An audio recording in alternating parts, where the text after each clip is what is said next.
சுயநலம், பொதுநலம் இத எல்லாரும் கேள்விப்பட்டிருப்பீங்க. ஏன்னா, ஒருத்தர திட்டணும்னா, "நீ வந்து சுயநலமாவே இருக்க. நீ சுயநலமாவே எல்லாம் பண்ணிக்கிட்டு இருக்க." அப்படின்னு சொல்லுவாங்க. இதே ஏதாவது ஒரு மனுஷன் யாருக்காவது ஏதாவது உதவி பண்ணிட்டா, "அப்பா இவங்க வந்து ஒரு பொதுநலத்த கருதி செய்றாங்க." அப்படின்னு சொல்றது. இல்லன்னா யாராவது ஒருத்தன் தனக்கு தானே ஏதாவது செஞ்சுக்கிட்டா, "நீ ஒரு சுயநலவாதி. நீ உன்ன மட்டும் தான் யோசிப்ப." அப்படின்னு சொல்லி பார்க்கறது. அப்படி கிடையவே கிடையாது. என்ன பொறுத்தவரைக்கும் பொதுநலம் அது வேணாம் இப்போ. சுயநலத்த மட்டும் பாருங்களேன். சுயநலத்திலேயே 2 வகை இருக்கு. அதாவது நல்லதும் இருக்கு சுயநலத்தில, கெட்டதும் இருக்குது. அது ஒரு தனி மனிதன் சார்ந்தது. இப்போ நான் இப்போ ஒரு விஷயத்த செய்ய போறேன்னா, அதில 2 வரும். அதாவது உலக வாழ்க்கையில் சுயநலம், ஈருலக வாழ்க்கையில் சுயநலம். அதுக்கு வந்து நான் ஒரு உதாரணம் சொல்றேன். இப்போ வந்து ஒரு மனுஷன் இருக்கான். அவன் வந்து சரியான பசியில இருக்கான்.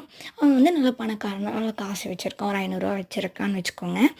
அவன் வந்து பிரியாணி வாங்கி சாப்பிட்ணுன்னு அவனுக்கு பிரியாணினா அவ்வளோ பிடிக்கும். அதை வாங்கி சாப்பிட்ணுன்னு அவன் வந்து போய்க்கிட்டு இருக்கான். இப்போ வந்து போகிற வழியில கடை வாசல்ல ஒரு மனுஷன் இருக்கான். அவங்க வந்து ரொம்ப பசியில இருக்காங்க. சாப்பாடு வாங்கி கேட்குறாங்க. இப்போ அந்த மனுஷன் என்ன காசு வச்சுருக்கான் தெரியுமா பணக்காரன். அவன் வந்து தான் மட்டுமே ஆசைப்பட்ட உணவை வாங்கி பிரியாணி வாங்கி சாப்பிட்டுக்கிட்டான். அவன் வந்து உலக வாழ்க்கையில் சுயநலமாக அறிந்துக்கிட்டான்.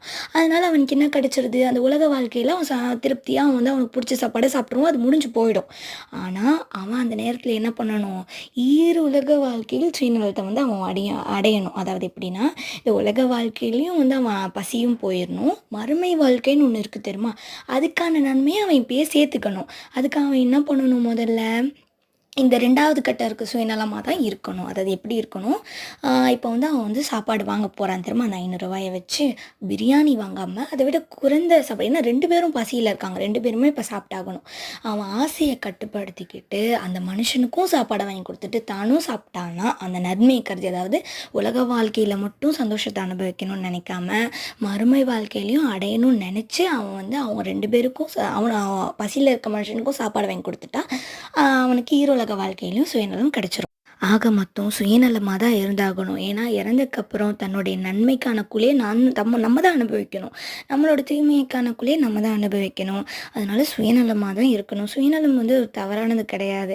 ஏன்னா 2 உலகத்துலேயுமே நம்ம வந்து நல்ல நன்மை, நமக்கு வந்து நல்லது நடக்கணும் அப்படின்னு இருந்தால் எல்லா மனுஷனுமே நல்லதை நோக்கி தானே போவான். அப்போ வந்து இந்த உலகத்தில் மட்டும் சுயநலமாக இருந்துக்கிட்டோன்னா இந்த உலகத்தில் கிடைக்க வேண்டிய சந்தோஷம்லாம் நமக்கு கிடச்சிரும். மறுமையில் நம்ம நஷ்டம் அடைஞ்சவர்களாக தான் இருக்கணும். அதனால் ஈருலக வாழ்க்கையிலுமே சுயநலமாக இருப்போம். இன்ஷா அல்லாஹ். அஸ்ஸலாமு அலைக்கும்.